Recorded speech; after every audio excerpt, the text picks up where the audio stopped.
Hello, everybody out there. Chad Belding with another edition of This Life Ain't For Everybody podcast. Appreciate everybody out there joining us. I'm excited and fired up for today's episode, mainly because I feel this subject matter is so important, not just to a hunter, not just to a bodybuilder, not just to a Olympic swimmer, to everybody. Longevity, healthy, sustainable life is key to success, in my opinion. What I mean by that is if I'm going to go hunt 120 days a year or 60 days a year down in Arkansas for the mallard duck season, I want my joints to feel good. I want my muscles to feel good. I don't want to be exhausted every day. And that's where today's guest comes in. I've known this man since 2005. He's a personal trainer in the Northern Nevada area, but that doesn't even come close to what his resume is on a national level with who he runs with, who he trains with, who he has helped become not just a better athlete or a better performer, but just an all-around better person and somebody that's going to be more important to their community. My guest is Matt Pendola from Reno, Nevada, Pendola Fitness. Matt, appreciate you being here, buddy. Thanks, Chad. Love being here, and I really appreciate you having me on. And when Matt says he appreciates something, it's one of those things to where when and Matt can talk to this a little bit, but when you do what you do for a living, you really do learn to appreciate what we've been given as far as our body goes. And when I say that, I don't want it to be taken for granted of, well, you know, this is who I am and this is what I'm going to be and this is what I was given, so this is all I have to work with. You can become better. You can become healthier. You can become stronger. And we're going to introduce our second guest here in a minute, but he's sitting right to your left, to my right at 77 years old. He outperforms most people in your gym on a weekly basis. We're talking about Les Naisbitt. We'll get to him in a second, but a lot of people have seen him on The Foul Life and know who Les is. He's the man, in my opinion. I'm so glad he came into my life, and he came into my life because of you, Matt. But talk to me a little bit about this lifestyle and how important it is to being healthy. Yeah, so I was one of those people that trained pretty hard. I had some pretty big ambitions. I wanted to go to the Olympics as a distance runner. I was definitely on my way, but I was in a lot of pain and I had a lot of problems as I started to pick up my volume, my intensity for my marathon training, my half marathon training, that sort of thing. And at a very young age, I had some serious problems with my mechanics. Nobody was able to give me the answers that I needed at the time. I went through a lot of rehab and went through a lot of different therapies. Nothing seemed to work. Eventually, I found my own way, and that's what sort of started Pandola training. I realized that, geez, you know, this has worked for me, and I can help other people. So we decided to turn the training into something more of a lifestyle than just get in there and grind it out. And that's kind of what Pendola Training Health and Fitness is more about to me. And excuse me, it's amazing to me, and I mean this is the God's honest truth. If I had a Bible right here, I would put my hand on it. When I woke up this morning, my hips were in pain today because I've been back in the Midwest snow goose hunting. And this style of snow goose hunting, and Les can attest to this, is out of what they call a pit blind. It's built underground, and you're sitting in a squat position, but you're on a chair, but you're constantly raising up and down in a squat position, twisting your body, aiming your shotgun, turning and watching the birds work, jumping up and down out of the pit to recover the harvested birds, getting your dog in and out. And I woke up, I just got back yesterday, and I was like, man, I don't know if I want to go to the gym today. My hips hurt. And I walked in there, I hadn't said a word to you in a week and a half. And the workout was going to be geared towards hips and mobility.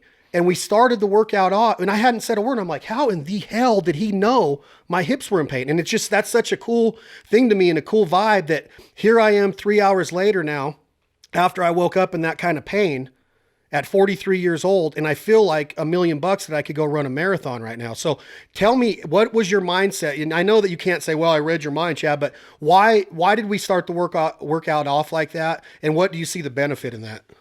Yeah. So for my aging athletes, which that's kind of the group that you're in, I'm always thinking about postural health first and foremost. So we kind of talked about this earlier today in the session, but the first half an hour that we get into the training, we're really looking at postural health. We're looking at correcting our posture, because I know that we have desk jockeys, right? And we have people who are in restricted positions, and they're basically getting themselves into bad positions for long periods of time. So you already explained your why to me. Why is the training important? Well, all of the things that you did in the last week and a half or so, those things need to be addressed, right? And most of the people coming into the gym, they're in bad positions way too long, right? Because we're not out there hunting and gathering all the time as much as we'd like to stay active and keep our bodies healthy. The truth is that a lot of our day is spent in bad positions. So it's not a coincidence. I just kind of think of the first half an hour or so about correcting postural positions for hips, for shoulders. How do we really recruit our core in daily movement? And that is a very misunderstood topic to me. People think of their abs, right? And they think about, okay, I've done a bunch of crunches today. I'm correcting that position. Well, no. If you look at I like to use the example of a can, right? So if you take a can and it's empty and you put 10 pounds on top of that can, it's going to be able to stabilize and sustain that weight. But if you just put a little dimple in front of that can or in back of the can, right, that 10-pound weight is now going to crush that can. It's going to fold the can over. And that is essentially your transverse abdominis, your core, your spine, right? All of that is involved between your shoulders and your hips. So what we need to do is we need to look at how we can get movement back where it should be. And there's something called joint alignment that we look at. And we have our body as a stack of joints, right? So our ankles, our hips, our shoulders, they should be moving obviously in their designated or orientated directions the way that they're meant to work and move. But if you have a restriction in your shoulder, let's say, then going down the line, you could feel that a lot more in your lower back, right? Or if you have a restriction in your ankle, you could feel that in your knee. So we have to look at getting those joints moving as they should and stabilizing as they should. And if we do that, then we're going to be able to move properly and use our core. So to kind of sum it up, we want to be able to move our hips with our shoulders.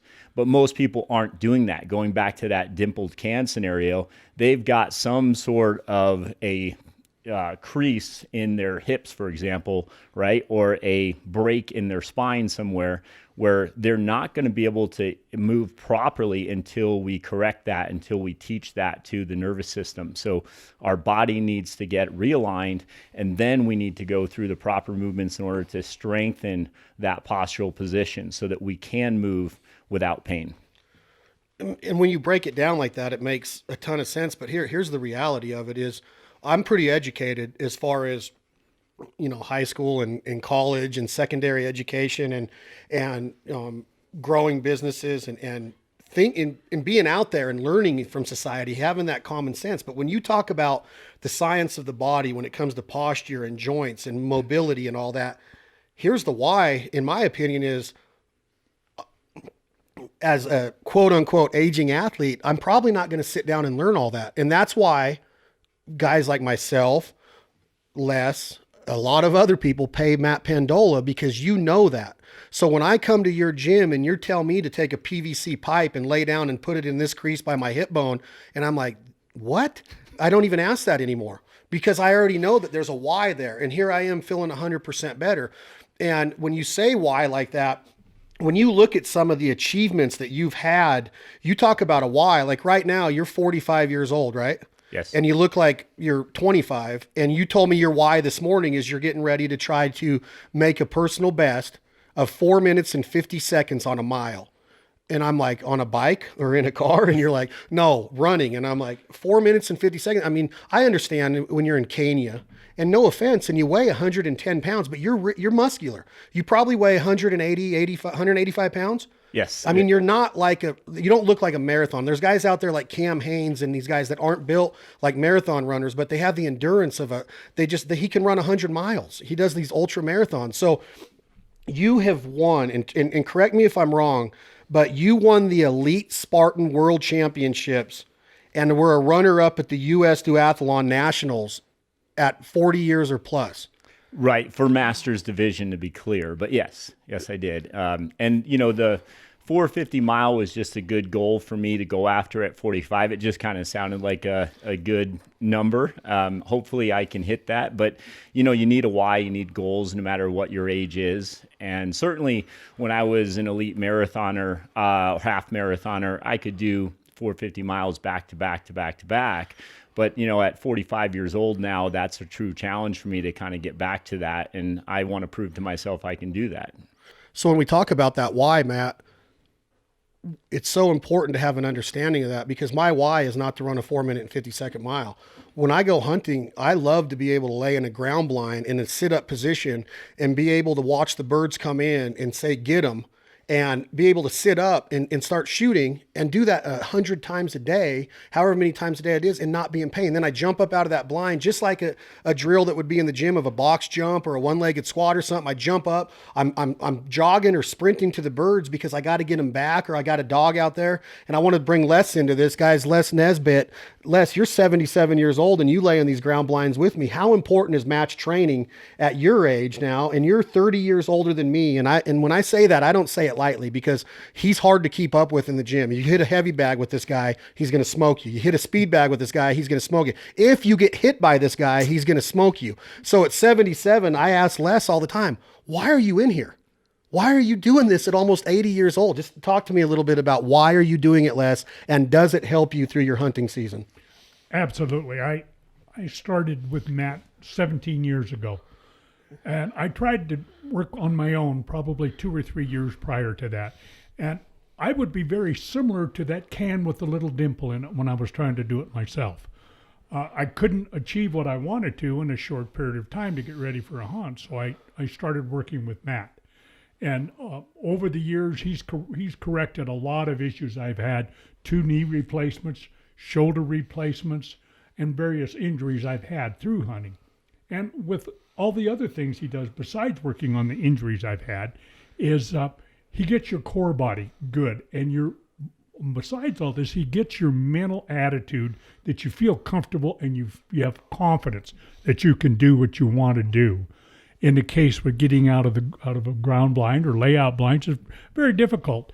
And you'd think you could go do 100 setups and be able to set up in a ground blind, but that isn't the case. There's lots of parts of your body that need to be worked out so that you can move in any way that's necessary for that particular animal or bird that you may be hunting. And it's extremely important to get your mindset good, that you feel good, you feel great, and you go out there with physical confidence of what you can do.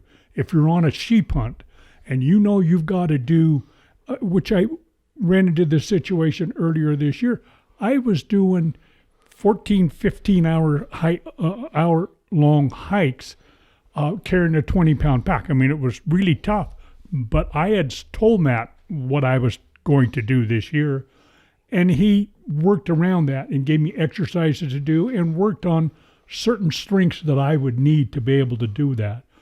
Without that physical ability and the mental strength that he gave me, knowing that I can, was very beneficial. And when you say beneficial, Les, you drew a desert sheep tag in Nevada. It took you a long time to do it, 37 or 38 years, I believe. Yeah, somewhere right in that neighborhood. It was the last animal for you to complete your North American Grand Slam, correct? Or Super Slam. Super Slam. So you have harvested every North American animal, and you're a member of the Super Slam of North America Club, correct?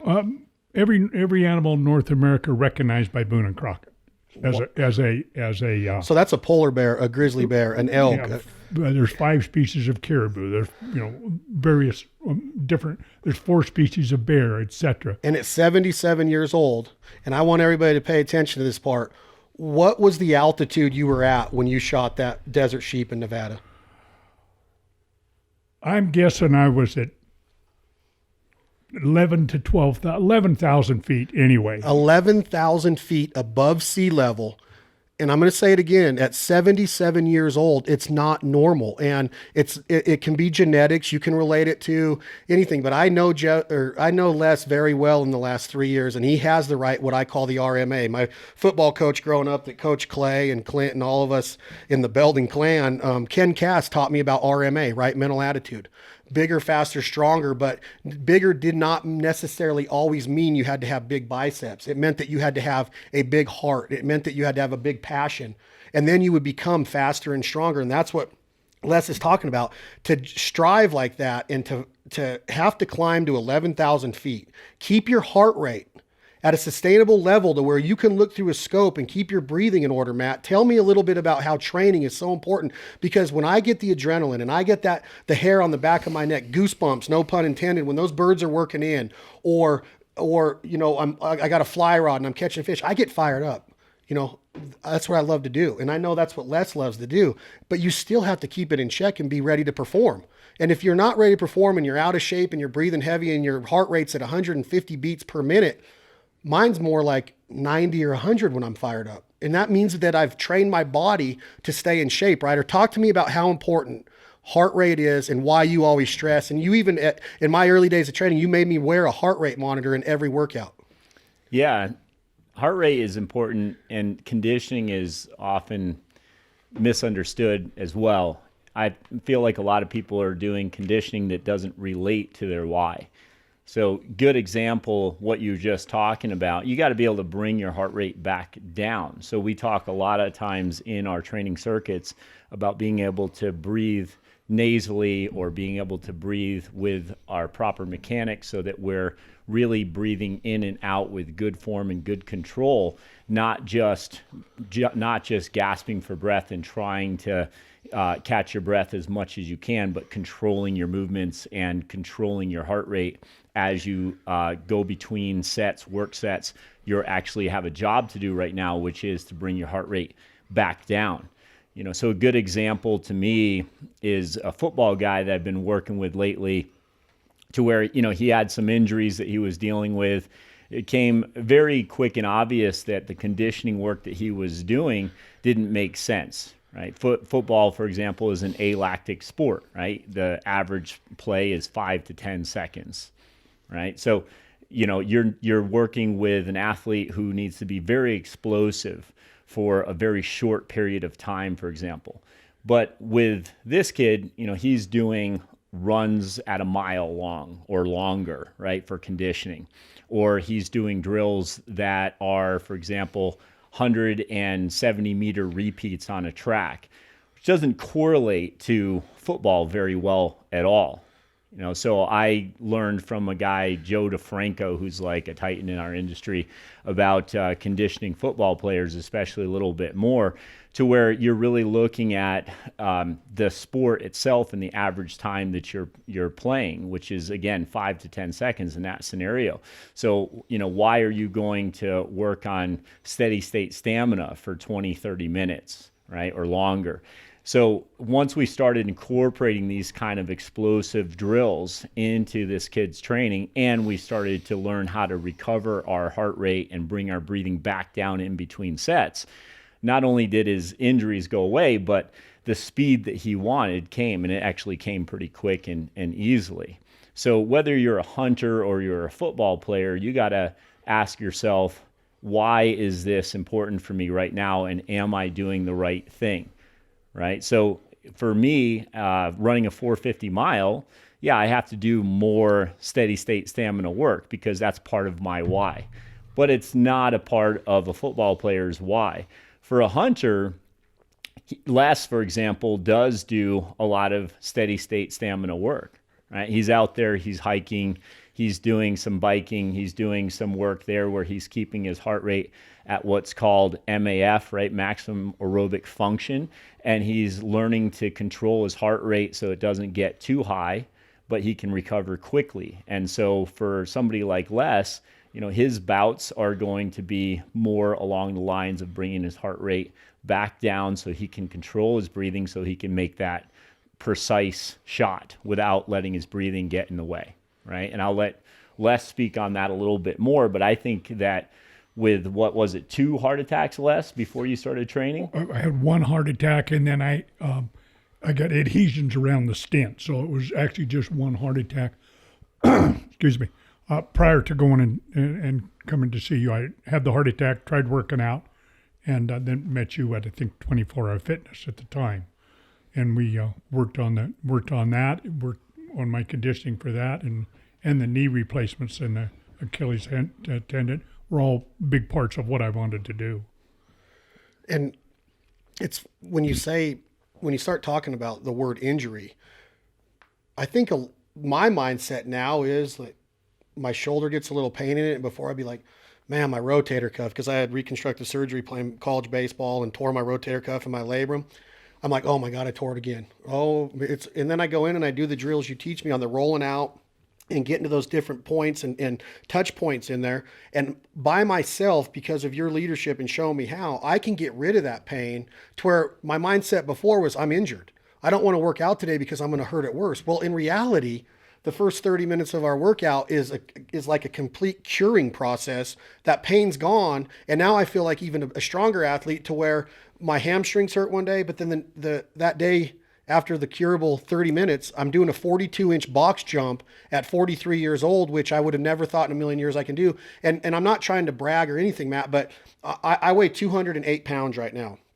When I came to see you, I was about 225. I'm 208 pounds to where I can go all day now. I can just keep the fight going and going and going. And just talk a little bit about that, about a guy that's built like me. I'm not going to have an 8-pack of abs all ripped up and have a ton of vascularity and veins coming out of me, but I'm happy with the way I look. I'm even happier with the way I feel. And I'm even happier than that, the way I perform on a daily basis, both mentally, physically, and emotionally. So when you see a guy like me do a 42-inch box jump, are you surprised, or are you just like, that's every day in this gym?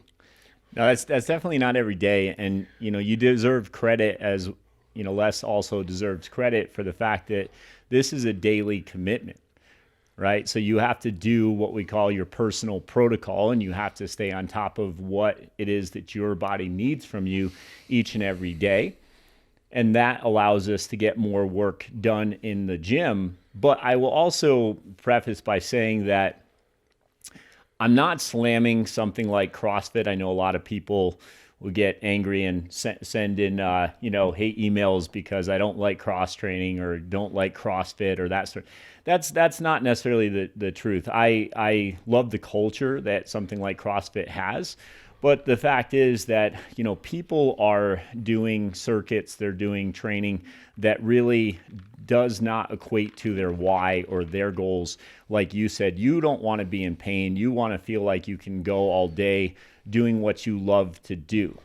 And a lot of these programs, they're just not built for the why. They're built for more of the overall idea that it gets people off the couch, it gets people exercising and training every day, but they're simply oftentimes doing way too many of the bells and whistles. So those box jumps you mentioned, those are good in small repeats, and those are good once we've gone through that 30 minutes of correcting your posture, right? But we don't want to do those every single day, and we don't want to do those for 100.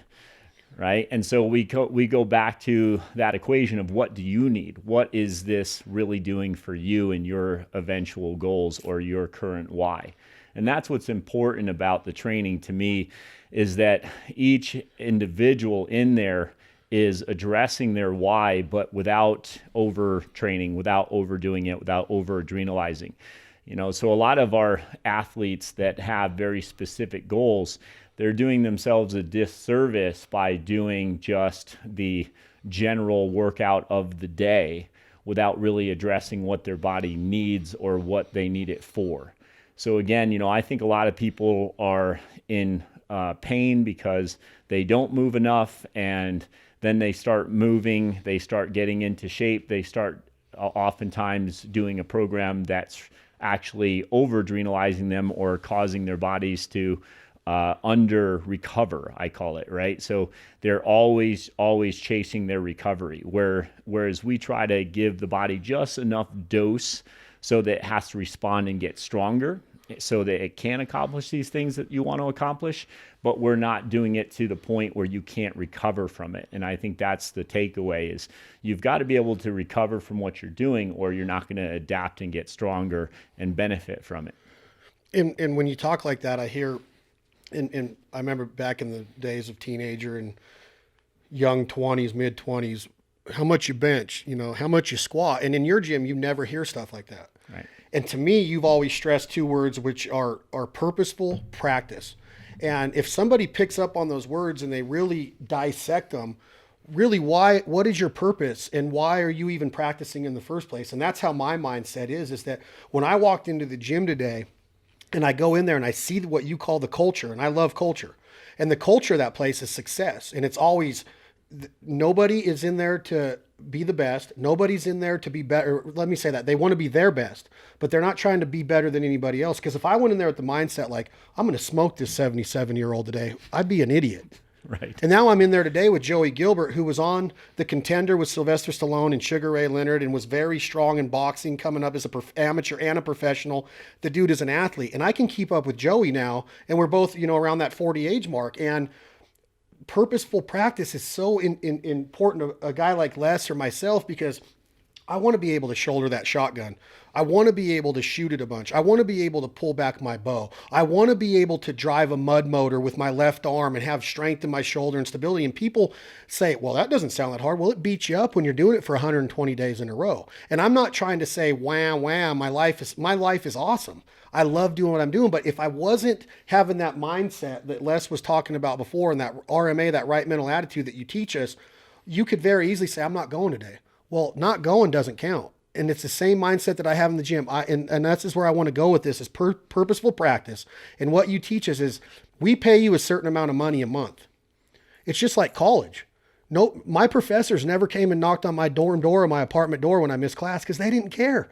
It's on your own. And now at 43, here I am back in that same mindset that Matt gives me a drill to do or less. And then he turns his back and he knows, he watches us enough that that our technique is there and our form is there, but you don't babysit us. We could quit at any time. But the right mental attitude has me now saying, I'm not going to quit because I'm in here for a reason. I'm in here for a purpose. And that purposeful practice is, I think if somebody wakes up every morning and they say, today I'm going to do this with purpose, it just makes everything fall in line the better way. Because right now, leaving the gym today, I truly felt in my heart, with my skin, that I could go out and achieve anything. And I think that in America, with the way that we have the ability or the opportunity to go do what we want, we have to capitalize on that. And I truly feel that I do. And your training is a big part of that. So I want you to talk just a little bit on short-term and long-term goals and apply it to what Les does. Is at 11,000 feet, his goal was to harvest a sheep with a clean, ethical, harvestable shot where there was no crippling of that animal. And at 77 years old, hiking up that mountain, his preparation was there. And now it was time to perform. And talk to me a little bit about purposeful practice and short and long-term goals. Yeah. So when Les first started training, we had a few things that we had to work on right away. He had a couple knee replacements. He had the heart issues that we already talked about. And so we had some immediate goals that we had to work on. And I definitely felt like the first year was the hardest to get through. We had to make sure that he was getting into a better position, obviously, and we had to get his heart healthy and strong again. But people think about, for example, the 10,000 hour rule got really popular, right? And so people started talking a lot about that, right? Put in 10,000 hours and you're going to reach, whatever status that you think of as being optimal in 10,000 hours for whatever goal that is. And that's not really true, right? Because if it's not 10,000 purposeful practice hours, then you're probably not getting better at what you're doing. So, for example, I have a runner who's running 20 miles a week, but it's not purposeful practice and they're not getting their position stronger for their gait. And then they increase it to now 30 and 40 and 50 and 60 miles a week, but they're not getting faster and they don't understand why. Well, they're certainly getting in their 10,000 hours, but it's not purposeful, right? They're not paying attention to their glute, for example, pushing the ground away when they run. So relating it to Les, a lot of Les's issues with his knee came from a weak glute. And you look at this guy and you're like, he does not have a weak glute, right? Well, not today. What is a glute? Is that the buttocks? The buttocks, The yes. buttocks, okay. Yes. So with Les, for example, we did a lot of work in the initial year of his training where we had to activate that glute. And we had to activate that glute in a way that it was going to communicate with the rest of his muscles. Okay, but he was very front-loaded or quad dominant when he first started training. So the initial goal was more directed around glute activation for his knee. And I always had him wear a heart rate monitor, especially in the first couple of years, where he did a lot of Phil Maffetone is the guy who came up with a lot of this type of almost maximal aerobic functional training where you take 180 and you subtract your age and you make sure that you're staying in that zone. Well, initially with Les, we had him at 120 to 135 beats a minute. In the beginning, we had to get very comfortable in that zone. Why? Well, getting to your long-term goal that we're talking about and being able to make that precise shot when it counted without hurting the animal. And that is something that Les was able to do because of years and years of practice and training and building on that heart. And to the point where Les, you could jump in here, but you told me a few years ago that you had a heart stress test done and that your doctor had told you that your heart had been like a 25-year-old's at that point. That's true. My cardiologist, who is a friend of mine, the last time I saw him, he told me that at that time, I think I was 76. He said, for a 76-year-old guy, you're in the top 1% of people your age. And he says, I only give you the 1% because everybody dies from something. So it's worked quite well, what you've done, and the cardiologist knows your program. And I think he had a daughter at one time that was a runner in there. He would be a little concerned about different things I was doing as far as weight, certain amounts of weight, and straining my heart. And then finally he said, well, never mind, whatever you're doing, you just keep doing what Matt has you do, because it's progressing quite well. And it strengthened my knees, strengthened my heart, and well, my mind. You say strengthen his heart, Matt. Here, when Les says that, he had a heart attack. Right. And everybody that hears, and my dad passed away of a heart attack, and my grandpa, my dad's dad, passed away of a heart attack. So it's no secret that that's an issue. And I've talked to Les about that subject many a times, and he's lined me up with the same cardiologist. And at 43, I'm staying on top of it more than I probably should. I'm a little bit anal about it, but I want to be 77 and still going to the gym with you and still going hunting with at like Les is doing. And when he says that the top 1%, that's a why right there. That's why I want to do this, because at 25, you don't think like that. And as you start to just creep up and become a quote unquote, again, aging athlete, I look at people in their 60s. 60's young.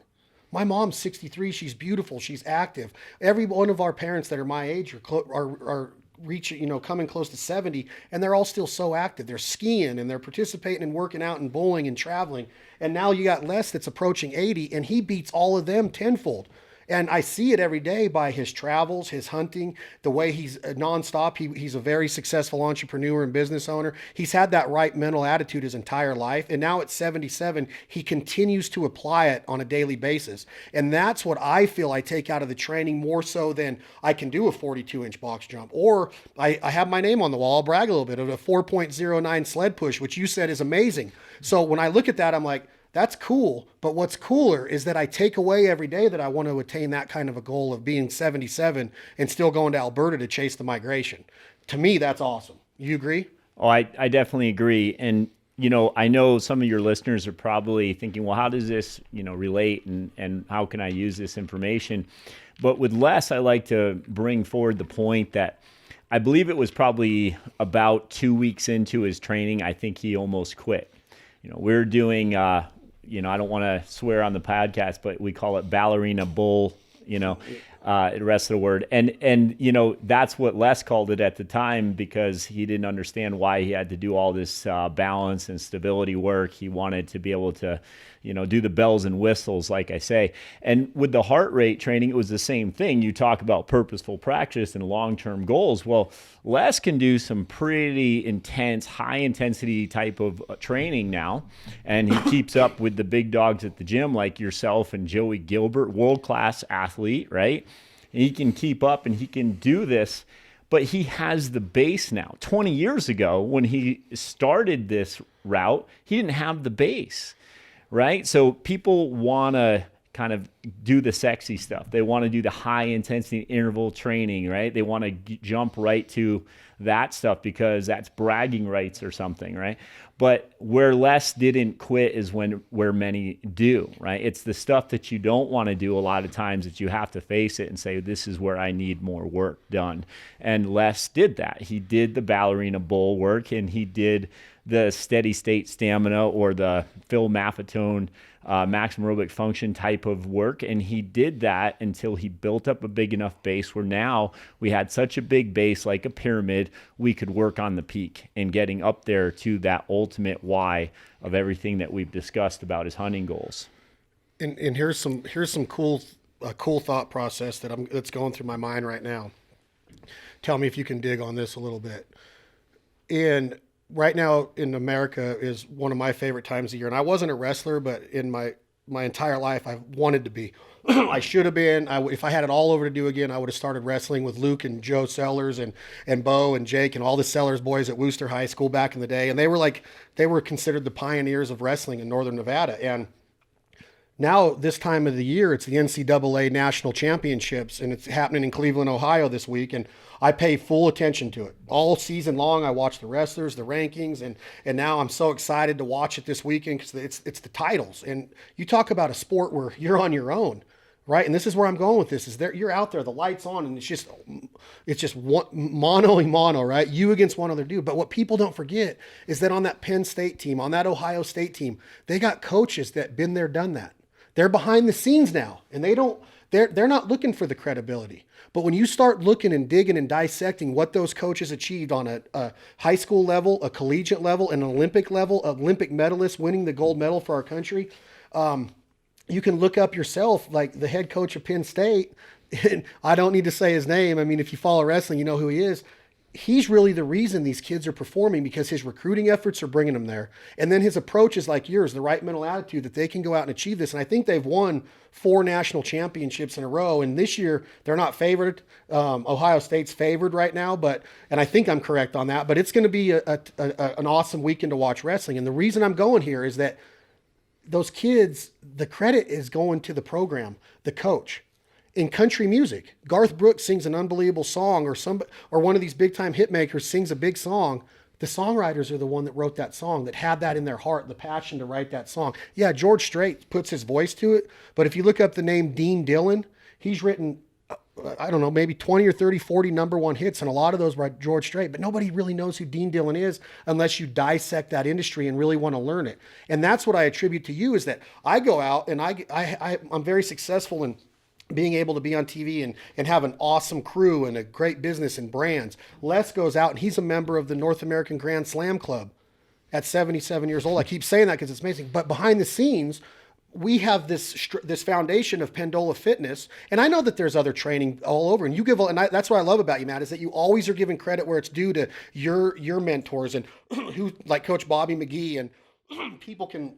Look, I'm having a hard time breathing today because I'm so excited about this. But, we have a foundation in Reno that allows us to come back after being on the road 20 or 30 days and come back to that gym and be accepted back into the culture and get healthy again and feeling great again and being able to achieve even more. So that's what people have to understand, is that, are you disciplined enough to go and wake up every morning and go work out? Well, yeah, I get up and I go and I do, but is it purposeful, and is it the right exercises? And now, when Les can tell everybody this, Les, when we're in North Dakota and we're starting the season off, what do? I open the tailgate and I put a cooler on the ground and I put a tire on the ground and I got the tailgate down and I got a jump rope and we're on a dirt road in the middle of rural America, the back roads of America. And what are we doing? We're jumping rope and Picking up weights. Working out and doing. I got a lift on my truck, and I can jump up on that tailgate repeatedly. We do box squats on our camera cases. We do stuff one-legged squats on our coolers. You know, these coolers are strong enough now to where you can sit a 700-pound piece of metal on them and they're fine. So you can, my point is that we have this foundation now where we can come back to Reno and take it on the road with us. And we owe a lot of credit to you and your infrastructure and what you do.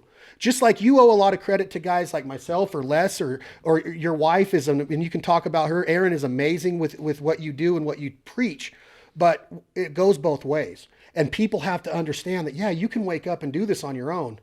But is it the best thing that you should be doing at that time? Are you really achieving that purposeful practice and those long and short-term goals? So that's what I take out of it. And that's that's the thought process that I'm going through right now is these wrestlers are getting ready to go under that spotlight. Is somebody's getting ready to have another number one hit on the radio.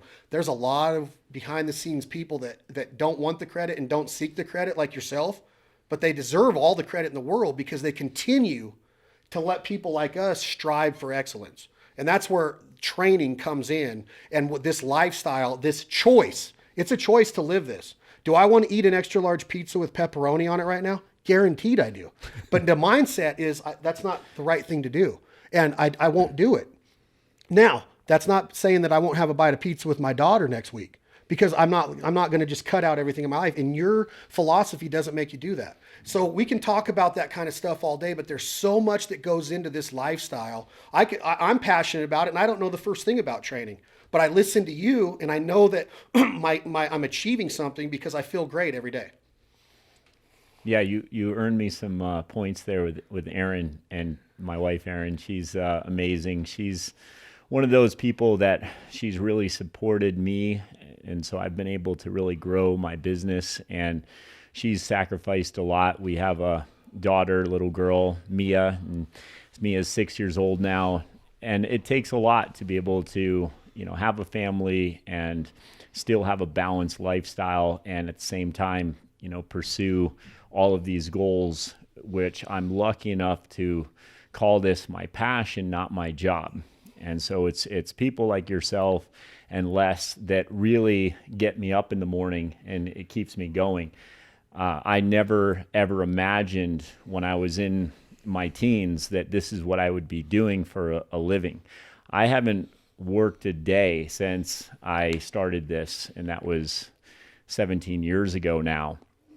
Before that, I was hot-shotting. I was doing a lot of work with the Forest Service, and I enjoyed that. It was a good challenge, but it was definitely work, and I definitely wanted to have more of an impact on the world. I guess everybody wants to feel like they're making the world a better place, and I've been very fortunate to be able to do that, but I wouldn't be able to do it at the level that I am without clients like yourselves and without my wife to support me. She's also an amazing trainer, and she's one of those people that really encourages me to learn more, to do more. She gives me the freedom to do that, and she gives me the support to do that. So very much in debt to her, and I'm very much in debt to my clients because, like you said, Chad, it's because of clients like yourselves that I'm able to do this for a living. I wouldn't be able to do it without clients like yourselves. And with Pendola Training, a lot of people think of it as an athletic training facility, which of course it is, but I don't really care how good an athlete is when somebody walks in there. And I think of everybody as an athlete. We just have to find what kind of an athlete you are. That's awesome. I love that. Right? And that's something that I talked about even recently. A gal named Kristen Luce, who actually wonderful gal. She started up KayaFit, and she's one of my clients at the gym working with me on her gait for her running right now. And we talked about that process, and she feels the same way with her KayaFit program, just really encouraging people to find a better version of themselves. And if people have that attitude, to me, that's all I need. When you walk in the gym, you want to be a better version of yourself, you're willing to put in the work, then I want to work with you. And so do people like Kristen, and so do people like Erin. So we're very grateful to have that kind of a mindset in the gym, but it is a part of the culture, like you were saying before. We need that as part of our culture, right? So if somebody doesn't have that attitude, I don't care if they're a great athlete. I've had elite athletes that I've fired in the gym. You no longer train here. I've seen it. Right? Yep. And we won't name names, but some pretty good athletes, because they don't have the attitude. They just happen to be very talented, very good at what they're doing, but that's not going to contribute to our culture. And I'm jumping around a little bit here, but this a couple months ago with our Pendola project team, which is our racing team, we had a bunch of kids go to the Boise national qualifiers, and 3 of my kids won the individual races for national qualifiers, and 17 kids medaled. That was a highlight for me, not as in bragging rights as a coach, but to see the evolution that these kids made. And when you talk about somebody wanting to be a better version of themselves, one of my kids, Rosie Linkus, she won the 800 Open, and she was one of the faster times in the nation that day for the 800 indoor. And she also placed second in the mile. She was one of those kids when she first started out that was running actually JV times. And I'm not exaggerating that, to where she was not really even getting down the track without having to stop because she needed to catch her breath. I remember her first workout ever where it was almost her last day, but she didn't have it in her to quit. She wanted to be a better version of herself. And 2 years of hard work, and she was number 1, right? Going from a kid who couldn't even qualify for a meet like that to a kid winning that race. To see that evolution in a person is what it's all about to me. I will never, ever forget watching her win that race, not because she won, but because of the person who crossed that finish line. It's such an emotional moment. And those are the type of moments that make it all worth it. And I just can't speak enough about the type of people that these champions are, because they're champions more than just as an athlete. They're champions as a person, right? Better people make better athletes. And because of those better people like Rosie, Alexis Melendrez, who's now a 2-time state champion, Eric Turner, who won the 2 mile at Boise, those kind of kids, they have made that culture so special and so unique that when kids join that program, they are not only wanting to be a better version of themselves, but they see what's possible right in front of them because other kids have done it who weren't necessarily the most talented, right? And I have very, very talented athletes like Gabby Williams. She's, the captain for UConn, obviously one of the best basketball players in the country. So much talent. But one of the things that she really hates is when somebody attributes their success to talent. No, Right? I've been in the gym with Gabby. She's a worker. She's a worker. And so much so that, I love the story that she tells when she was younger. She did things with her left hand just so she'd work more on coordination, like eating with her left hand instead of her right hand. Those kind of things she worked on from the time she was a little kid. So, she was constantly striving to be a better version of herself. So any kid, any talent level, any adult, any talent level doesn't matter to me. What matters is, are you working to be a better version of yourself? If you are, you're part of our culture. You're part of our success. You're the reason why Aaron and I get up in the morning and do it. And what's cool about that is that, people out there listening and people that I run across maybe it's not for you, and that doesn't matter. I'm not going to say that I'm better than anybody in this world because I work out with Matt Pendola and Les Naisbitt, but I'm becoming a better version of myself. And that's what matters to me in life, is that as you start to get a little bit older and older and a little bit more mature, and you have a daughter like I do, and I see how she is at 7 years old, and then I see what you did with my nephew Chance, who was 12 and 13, and he comes out of your courses saying, wow, I feel so much better. I just have it, and it wasn't just about him being stronger or faster or quicker. It was about him feeling stronger mentally because he had confidence, and confidence breeds success. And you talk about these athletes that were in Boise, and you can also say the same thing about people in your aging athlete course, is that we are becoming a better version of ourselves in more ways than, again, that box jump doesn't matter. But what does matter is that I don't look at somebody and go, man, you're worthless because you don't work out. That's a terrible way of thinking. I look at them and go, I know that there's a better way out there. There's other things you can do. It's not my area to preach to you to do that, but it's awesome knowing that we can all have that opportunity to become a better version of ourselves, become a better athlete, become a better parent, become a better business person, become a better hunter. And in your case, you're working hard every day to become a better trainer. By no means are you the best trainer in the world and you don't have that attitude. By no means do you know everything and you don't have that attitude. And that, in my opinion, is the secret. Being a sponge, keeping your mouth shut, which I have a hard time doing, as people can tell I talk in a lot of run-on sentences. Stop laughing, Les. Becoming a sponge and learning. It's so important, right? And you do it every day. You're always giving credit to these other trainers that you're learning from. You could very easily be in the gym and go, I made this one up last night. But he doesn't do it, does he, Les? You're always saying, well, I got this from this guy. I did have some innovation in this movement here. I have some credibility here. But you're always giving that. And I think that is part of that culture because it becomes your thinking process. Would you agree, Les? Absolutely. Some of the things he's come back with, he went to rubber band school once, and that made it really tough for the rest of us. But one thing I would like to add that Erin is an extremely good trainer. She works you out really hard. Very good trainer, a lot of fun to work with. But you had indicated that maybe Matt at his age only looked like he's 25 or 30. Erin looks a hell of a lot younger than him. Yeah, good. Matt's, and she'll like to hear that because she is a specimen, and so is he. And absolutely. And Mia, Mia's got those genetics. So without getting too deep into how beautiful and hot Matt's wife is, let me just switch up a little bit. And I don't want you to think a lot about this, okay? And here's how I'm going to set this up. As you walk into my studio, you can kind of tell who I am. I got a little Italian wall over here because I'm from some Italian heritage of my mom's side. So I got some Godfather and Soprano stuff. I got some duck stamps over here and some mounts because I hunt.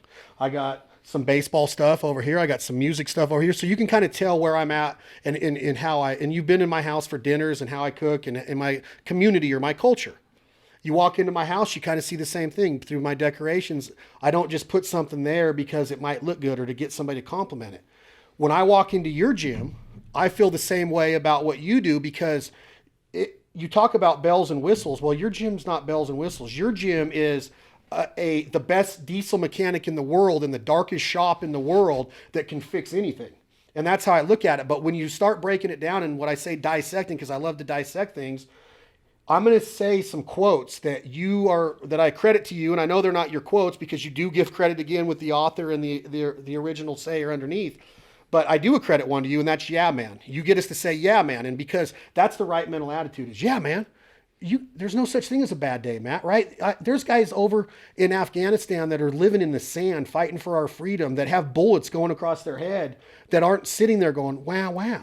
So I'm going to wake up and have sore hips and say, I'm not going to work out after I paid this money, after I'm on this side of the dirt today, and I can drive my little Ford truck down to Matt's little gym. I'm going to cry about it. No. Yeah, man means get your ass up and let's go.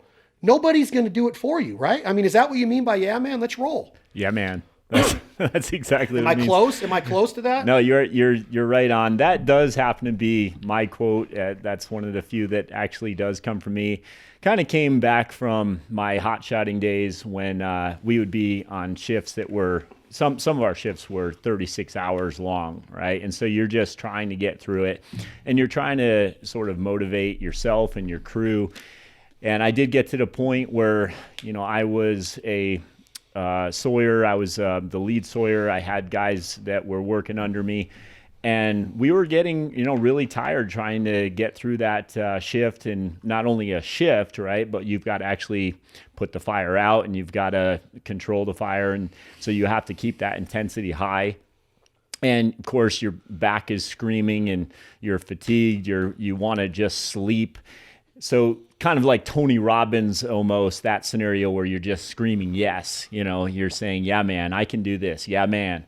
And I realized that the more that we said it, the more motivated we got. So that just kind of took off from there, and I've been saying it ever since. But yeah, man. I love it. Yeah, man. Less yeah, man. Oh, yeah, man. Absolutely. There is no courage in defeated mechanics.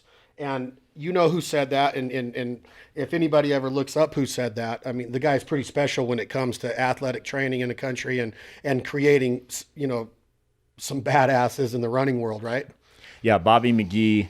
He's one of my mentors. I'm very lucky that I've been able to work with Bobby. I've been his strength coach for his running transformation programs, and Bobby is the head Olympic coach for the U.S. triathlon team.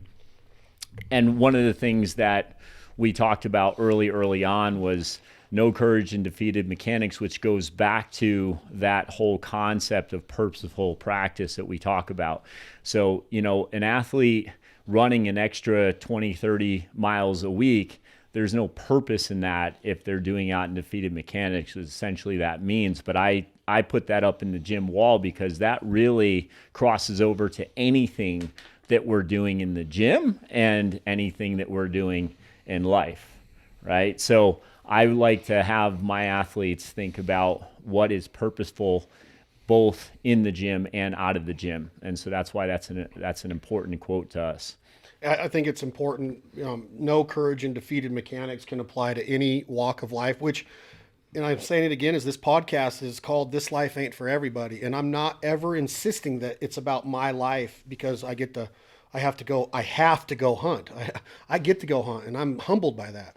But there's doctors, there's janitors, there's pilots, there's soldiers, there's nurses, there's teachers. How important are teachers? Those walks of life aren't for everybody either. This life ain't for everybody. Your life ain't for everybody. The dedication that it takes to do what you do. Les's life wasn't for everybody. Busting his knuckles on buildings and a construction worker for most of his life. Very successful at it, but that life ain't for everybody either. So defeated mechanics apply to all parts of life. If I'm going to go out and drive, I want to do it right. I don't want to be texting and driving. I want to be safe. I got a 7-year-old in the back of I'm responsible for more than just me now. I don't want defeated mechanics in that. When I hunt, I don't want defeated mechanics to where I might cripple an animal or cripple or hurt somebody that's hunting with me. I'm always thinking safety. Defeated mechanics are way more than just bench pressing 3 plates and saying, man, I just put up 325. Yeah, but did you just tear your labrum doing it? Did you just, pull a muscle doing it? Defeated mechanics suck. So when I read that, I read your quotes every day. The next one that I read a lot is, whether you think you can or you think you can't, you're probably right. I mean, how awesome is that? I mean, that quote right there, Les, says it all. Absolutely. It's how you think, right? That's the name of the game. And talk to me about that quote, Matt, because to me, like, if I own that gym that you have, I would never take that down. Because whether you think you can or you think you can't, you're probably right. So if I'm going to be negative and think that I can't do something, I'm probably right. But if I think I can go in there and beat Steve Miserak at a game of billiards, I'm probably right. Might not do it, but if I go in there and think that I can't, I'm never going to do it, right? Is that kind of where you're going with that? Yeah, no, 100%. If you're looking at my athletes, for example, I've had athletes that are in incredible shape. They are definitely ready to become a champion in their sport. But if they haven't mentally prepared for that, then it's not going to cross over, right? So I had a lot of heart-to-hearts, a lot of talks with my athletes on their mindset along the way in their journey to make sure that they were as mentally prepared as physically prepared for their goals. I learned a long time ago that not necessarily my best athlete in the gym was going to be the best athlete out in the field. And a lot of that had to do with their self-belief. Right. So I think that most people have to spend a lot more time on their mental side of things, their mindset. Journaling is really important. I think that really crosses over really well. Writing down your affirmations, your self-talk, but really practicing that every day, just like you do your movements. So one of the things that I always kind of look at is, okay, you're spending, maybe 10 hours a week training for something. but how many of those hours are spent mentally, right? So physical training is there, but are you spending any time on the mindset? So I love to see my athletes be able to get as mentally strong as physically strong, if not stronger. And again, you look at somebody like Gabby Williams, she's very humble athlete, very, very talented, obviously. But despite how humble she is, she believes in herself 100%. And there's nothing wrong with that, right? And I think that in our society today, a lot of people have trouble really accepting the fact that it's okay for them to believe that they are better or can be better than their peers or the people around them. Just because you're a good person doesn't mean that you can't outperform other people and still be a good sportsman about it, right? It's how you handle yourself. It's how you operate yourself in those moments. In other words, be a humble athlete, be a respectful athlete, but know that in your mind, know that you deserve to be the best one out there, right? Or obviously it can cross over to anything in life. It doesn't have to just be about sports. So being the best, father you can be, being the best business owner that you can be. What other way is there? Right. There's no truly. I mean, you think about it, and I attribute a lot of that to sports growing up and getting that discipline. My dad, and my mom taught me, as well as my coaches, which are so important as well as teachers. But I'm not interrupting you. I just want to make sure that people understand that what else? Why go another route? And when you say that you have to have that confidence in our communities and in our society, there might not be that approach anymore. Our approach has become, oh, really? You're in the gym and you're working out. Oh, you're in love and you feel good about yourself. Or, oh, you're successful and you have a thriving business. I'm going to hate on you. I'm going to throw rocks at things that shine. Like, that's a quote from Taylor Swift. And it's always stuck with me, is that you're shining and you're happy and you're successful. And instead of me waking up and going, I got to get there. I want to get there. I want to be a better version of myself. I want to be better for my daughter. I want to be here for a long time. I sit there and pick up rocks and throw them at you and try to knock you off of your ladder. And I'm always like, well, Lil Wayne said, if you want to get to my level, you better buy a rocket ship. Well, think about his approach. He's a very successful rapper. And he's signed huge deals with tons of people and he's making a living. We might not agree with everything he says or does, but I'm not going to hate on the man because he's successful. And I probably would need a rocket ship to get on him or Eminem's level as a rapper. I have that approach every day is, hey, you're going to keep up with me. You better get in a Lamborghini. You want to get to my level, you better buy a taller ladder. Not in an arrogant way, but hey, I'm going to wake up just as early as you, if not earlier, and I'm going to go to work. Because my dad always taught me, Matt, you're put on this earth to work. Les would agree with that. We are here to work. Yeah, we have families, and we got to love them, and we got to supply for them and provide for them. But without work ethic, all that stuff becomes impossible. And it gets harder and harder the less you work. And I know you guys would both agree with that. So when I hear you talking about that, whether you think you can or you can't, I'm not going to look at you when you're doing it and hate on you. I'm going to support you, and I'm going to say thank you for giving me some dedication and something that's going to help me become a better version of myself. That's what I take out of that quote. No, that's perfect. Perfect. That's the first time I've ever been told that. That's nothing you hear in the gym. But Les, you would agree with me is that somebody would look at you that's 70 and go, wow, he's over there doing this and he's doing that and he lives up on the hill and he's got a big house and he's this and that. I don't want to be that guy. No. I want to look at somebody like you and go, good for you. And you and I have discussed that before. There's always going to be haters and jealousy about whatever amount of success you may or may not have. Some people just think it's great when you have a problem or fail, but not everybody. How terrible is that? How terrible is that? It's got to be a horrible way to live. And that's what I love about you, Les, is that you've never had that attitude. No. You're always there to help. He's always there to listen or talk or I mean, you do come over for a lot of free meals. And I love. But I supply all the deer meat. He does bring the meat and we put it on the Traeger and we throw down. But that's what I take out of that quote, Matt, and out of the training is that I could go in there and look at Joey and what's that treadmill deal that you use that you put us on and it kills us?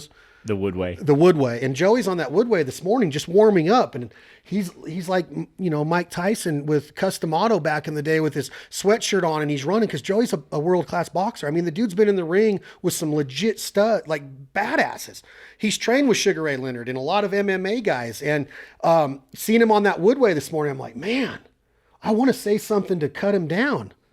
But I don't, because it's awesome. Like, he's 40 years old and he's rocking it. He's 77 and he's rocking it. So let's support each other and let's be like, dude, get in this culture. And if you have the time to get on your keyboard under a false name and talk smack about somebody, then you definitely got time to get your ass in the gym or get your ass out of bed earlier and go to work and become a better version of yourself, right?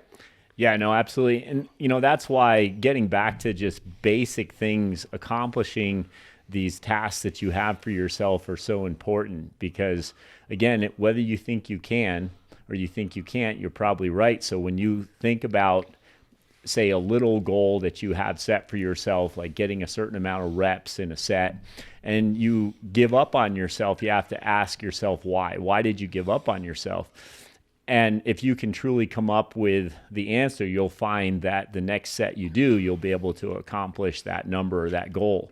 And once you've done that, you can look back at that and say, okay, hay's in the barn. I've done it. I've accomplished that. So I think I can now, right? And I'm probably right. And I think that crosses over quite a bit into the rest of our lives. One of the things that I absolutely love about working with people is that it crosses over into the rest of their lives. Like, they have maybe they won a state title in high school. Great. Maybe they didn't.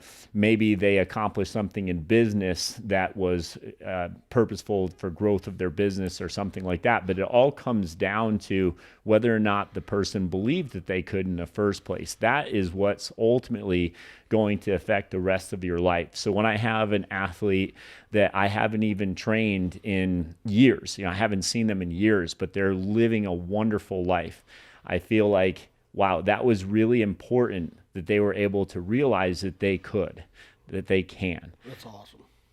I mean, and if you think about it, that earlier discussion of the behind the scenes people, I know that you think about that. You have to, of the people that you've affected, and in a good positive way, because a lot of them, like when I go to my mentor in business is Rick Revilio, who's the president of Western Nevada, who is legitimately the most motivating person that I've ever met in my life. Whether he's speaking in front of 5,000 people, speaking in front of 20, or speaking in just front of me at a lunch while we're eating grilled chicken with dressing on the side. At 51 years old, he's the man. He's a beast. And what does he say about you? The same thing. He's a beast. He's the man. He can make you feel better. He's a magician. He's the wizard. He says it all the time. So the proof's in the pudding when you talk about that quote. It's the way that you dissect that quote again and attribute it to different phases of your life, who you really are and who you're really trying to be and who you want to be. And I want somebody to look at me and go, yeah, I might have some downfalls. I might have made some mistakes, but every day I'm trying to correct those. And I want to continue to grow. And I feel in my heart and in my mind that I've recognized that at a pretty early age, 5-6 years ago, that I don't want to be somebody that somebody else looks at and goes, man, he thinks he's all that. I don't. I want to be all that. But I want it to be to where somebody goes, man, he's so easy to sit down and learn from. He's always there to talk about this, or he's always there to help with this. That's more important than setting a record in your gym. And that's what I take out of the training. So our next quote, athletes eat and train. They don't diet and exercise. Talk to me on that. Yeah, so we kind of talked about that in our education station today at the gym.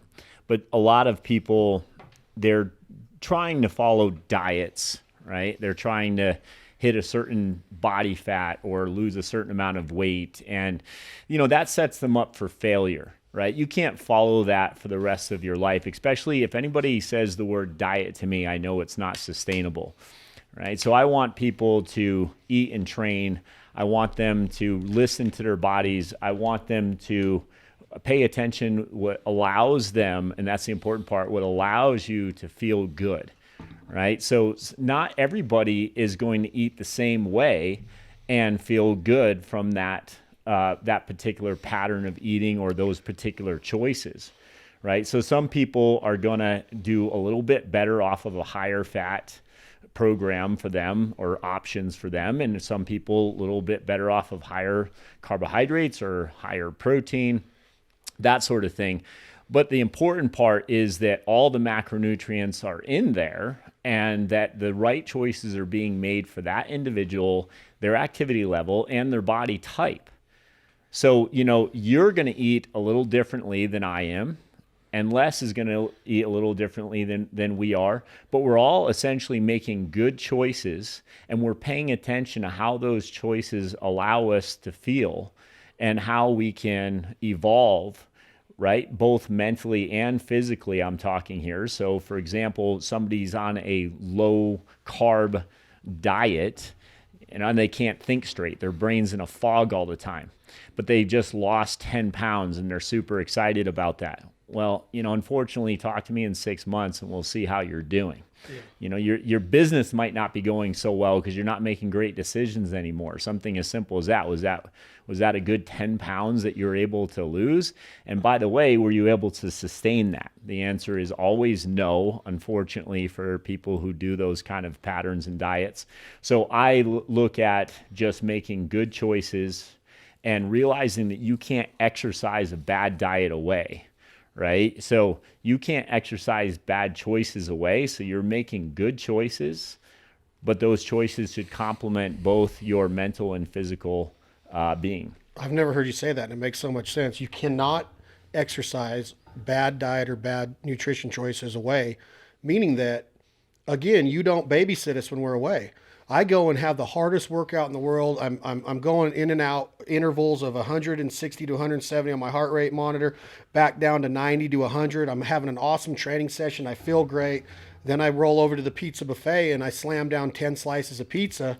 It's defeating that entire workout because you really cannot justify all of that yeast, all of that sugar, all of the stuff. And I'm not saying that pizza is a bad cheat or a bad cheat day someday if there really is a cheat day, but on a lifestyle choice, I love pizza. I love sushi, but I'm not going to go just wreck it 5 days, 6 days, 7 days a week. I'm going to make it more of a reward for those workouts. And that's what I've taken away with it is that I'm not going to go on an Atkins diet and not eat carbs ever again in my life because I can't. I refuse to do that, but I'm going to live a lifestyle to where I'm going to make better choices 85% of the time, 90% of the time. And I part of my year traveling is, and I'm going to ask Les a question to this, is when you travel, I don't care how much you work out. I don't care how much of a routine you're in at your house. When you get on the road, that routine will be broken. Unless you have this, what we're talking about on this right mental approach is it's a lot easier to make excuses on the road, not to work out, not to go swimming when there's a pool in the hotel, not to go and eat a healthy salad. It's just easier to go to Arby's or McDonald's because that's what hunters do, right? That's what travelers do. There's always an excuse. That's not the case, is that you don't have to meal prep. And I'm going to ask Les this question, and then I want to touch on with you, Matt. Les, it's 5 o'clock in the morning. We're in Wichita, Kansas. We're getting ready to go set up 25 dozen full-body goose decoys, and we run into Casey's Market. And in that Casey's Market is everything from a banana to a sausage biscuit to breakfast pizza slices to breakfast burritos. We've all been in these mini marts. What are you going to pick? You want to pick the best thing for you, but you pick the thing that you got to eat to sustain you for the rest of the day.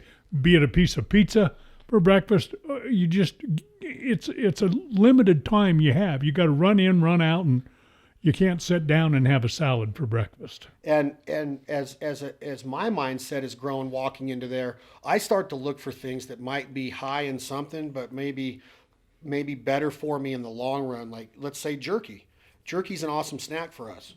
High in sodium, low in fat, but high in protein. Low in carbohydrates as far as like yeast and really starchy carbohydrates go. Matt, tell me if you're with us in that mini mart and you're not meal prepping, you don't have some Tupperware there that you're going to take your lid off with your broccoli and cauliflower with your lemon peppered chicken breast on it, which I love and I wish I could do it more, but you just simply can't. I don't care who you are. I've been with guys like Brett Cannon that meal prep every day of his life. He comes on the road with me and he's like, man, what do I eat in here? What do we eat, Matt? What do you pick up at that mini mart and you don't have any choice but to spend your money at that mini mart that morning? Yeah. So, first and foremost, I don't believe that we have to be 100% all the time. Right. So I think that if you're 80%, maybe 90% of the time, you're making the best choices. If you happen to be in that mini mart and you grab that pizza, like Les said, it's not going to change anything. That's going to be fine for that time. But if it's a situation that's more often and you find yourself on the road a lot, and a lot of times you're having to make that choice, so it's affecting you more than 10, 20% of the time, then you have to start thinking about making better choices at that mini mart. So, piece of fruit, obviously they all sell fruit there, bananas, apples, or, something that you can find at any mini mart really. It's there. It's, sometimes it's just that you're looking at all these other options, that those donuts are on your way to the banana and you grab the donut instead. And you just have to be honest with yourself. That's the way stores are set up. They're set up so that you see the junk first, the stuff that they want you to buy, versus the good stuff that you really need. So the other thing that I look at is labels, right? First of all, hopefully you're not reading labels too often, because if you are, that probably means that you're not eating really well. Right? So whole, real, natural foods, that's the way to go most of the time. But when you have to, you're picking something that has a label on it, and you want to read that label, and you want to look at, again, a balance. But for example, you asked me about protein bar, something like that.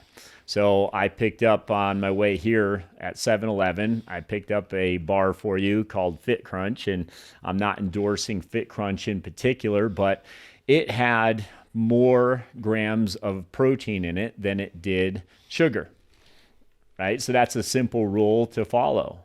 But a lot of times people see fit, natural, healthy crunch to go, and they're looking at, this has almonds in it. This is good for me. But the almonds are coated with caramel, right? So that doesn't make it a good choice for you now, right? But you want it to be a good choice because it's called something that's healthy for, in your mind. You're picking something that's healthy, but you're fooling yourself if you're not reading the label and realizing that, oh man, this has 21 grams of sugar in it per serving and only 3 grams of protein, right? So am I really making a good choice anymore? Obviously not. But on the jerky, for example, picking jerky that you mentioned, you have Jack Link's peppered beef jerky right here that we all are kind of chomping on. And that's a great choice. And you mentioned high in sodium. Well, I actually think that people are oftentimes too low in sodium, especially if you're trying to make good choices. A lot of times people are eating pretty fresh and they're actually not getting in a lot of salt, and they think salt is the enemy. It's really not. We are meant to get in sodium, and especially if we're hunters, we're moving around quite a bit, we're using that salt, we're using that sodium, and we're actually sweating, we're using what we're using for a reason. We need that sodium. So you actually want to replace the sodium, and you want to take in those Jack Links. You might just want to have some additional water. So you want to make sure that you're getting in about a half an ounce per pound of body weight per day, right? And then approximately 20 to 30 ounces or more, depending on how active you are, per hour of exercise. But the point is, if you're drinking enough water and you're getting in enough of your macronutrients, then, too much sodium doesn't really suck. People think too much sodium sucks. Well, not if you're active, and not if you're drinking enough water, and certainly not if generally you're eating pretty fresh. You might actually need to add sodium into your diet. And when you hear the word sodium, that's salt, and it makes things taste better. And it's good to know that, when you make a salad, you have some chicken, put some flavor on it. Right. Put a tiny bit of ranch dressing on there. You don't need to put 3 tablespoons of ranch dressing on a salad to make it legit. Put a little bit of oil and vinegar on there, a little tiny, and that's how I've gotten with our relationships with guys like Traeger and Jack Links, and really being in opportunities to eat bad all the time. I go to hunt camps all over the world, all over this country, and biscuits and gravy. And you don't want to say no every time. So you got to partake. Okay. But you've got to limit it, like you're saying. So when I do get one of these Fit Crunch bars, it might take me 3 days to finish it. Might put it in a Ziploc. I might treat myself to a little bit. It's got that chocolate taste, that sweet taste for people that have a sweet tooth. Boom, I got a little bit of it. I've gotten better at doing that kind of stuff. Right. But then I'll grab a bag of jerky. I'll grab a bag of peanuts, that are a little bit higher in fat. They got protein on them. They're low in carbohydrates, but they have sodium on them. Again, peanuts are good for me. Right. They fill me up. They give me good energy, ample amount of energy to get through my day. And my days start early a lot. And it's easy to go into a hunt and make mistakes. And if I'm not eating carbohydrates and I'm not eating the way that I see fit, I feel like my opportunity to make mistakes goes higher. My odds are higher. And I don't want to make mistakes, because mistakes cost you.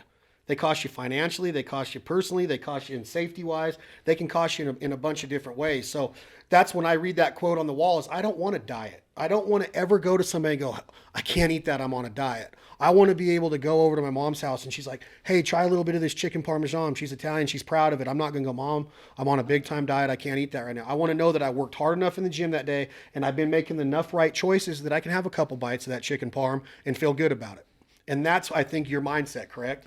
Yeah, and you said it too. You have a couple bites, or in other words, you have the portion size that's sort of justifiable to what you've done that day, right? So a lot of times people are trying to diet, quote unquote. They're not getting in enough of the fuels they really need, and then they're starving later on, and then they get something like that in front of them, and they eat the entire thing and then some, right? They can't even stop themselves because you've put yourself in a no-win situation. So if you're really satisfying your system, then you probably won't overeat when it comes to foods that are maybe a little bit off your plan. So you can enjoy those foods in moderation and not overdo it, right? But I've had so many conversations, I've lost count at this point, about people who claim that they're on these diets that are, wonderful. They're going to work. It works for 3 months. And then finally your brain takes over and says, okay, I need more carbs or whatever the situation is. And then they're having, an apple pie in the middle of the night, and they don't want to admit that they've done that. Well, that's what happens, because eventually your brain wins the war and says, hey, I need some carbs, dummy. Right? And then you're asking yourself, okay, am I getting in the right kind of carbs? That's the real question there, right? So are we taking in refined carbs? Are we taking in starchy carbs? Are we taking in carbs that our body really needs? So obviously getting in our salad, our fibrous carbs, and getting in good starchy carbs that our body really needs, like from yams and sweet potatoes, things like that, our body really needs, and we can use that for good energy. But when we try to restrict ourselves too much from those things, when we do finally get a chance to have something like that, we just overeat it.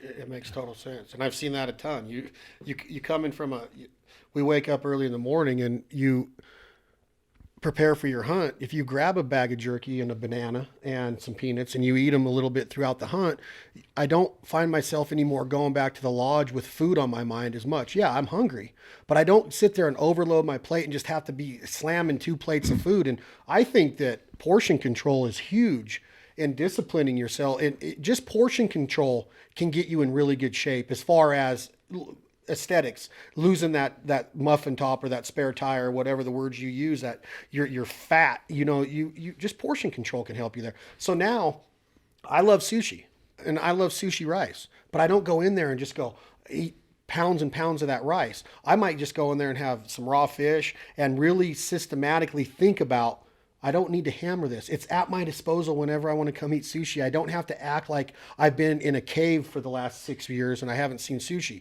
And that was my mindset before, is I'm going to eat as much of this as I can. It tastes so good. Now it's easier for me to control it because I've made it my lifestyle. And I'm not saying that I'm perfect. And I don't want to be. I want to eat stuff that is good for me, and I want to eat stuff that's bad for me once in a while because I have to have it once in a while. And it's the same process as I'm not going to sit here and tell you that I'm not going to go to duck camp this year, Matt, and not have a cold Budweiser, Bud Light, and not have a glass of wine with some elk steaks. I'm going to have that glass of wine. I'm going to have that cold beer at the fire. I'm not going to overdo it. We know Stoker's over in Spain right now with his wife eating rich food and drinking wine. But the way he works out, he's working out on his own in the morning. He's hiking. He's doing his thing. He's swimming. It's a lifestyle. Yeah, he just said a lifestyle of good choices is why he can be over there. And basically, I don't care if he eats that way the entire time he's gone. It's not going to change his whole lifestyle. It's not going to change what he's created over many, many years. Because he's already made that commitment. He's already made it. Right. So he can afford to go over and do that, which is a big part of this. Because like I said before, I'm not going to quit going to duck camp. I think duck camp, I've said it a million times, it's the most special place in the world to me.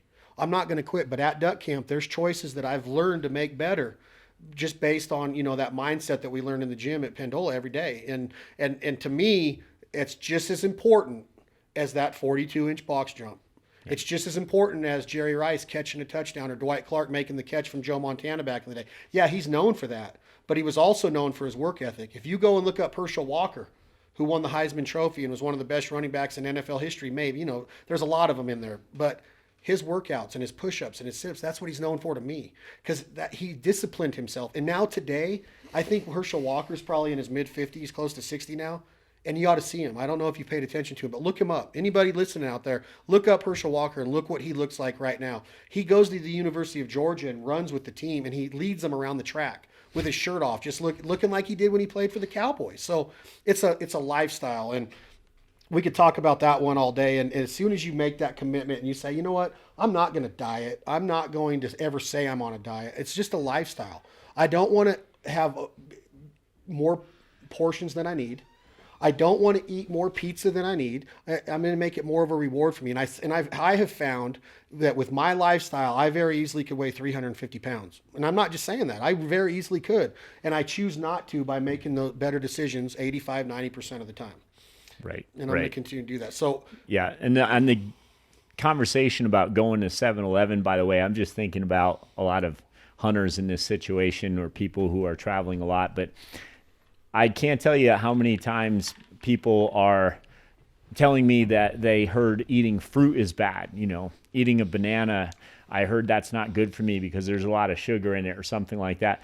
You can have, you grab Gatorade, right? And it's got all this refined fuel in it that you don't need, obviously, all this sugar in it that you don't need.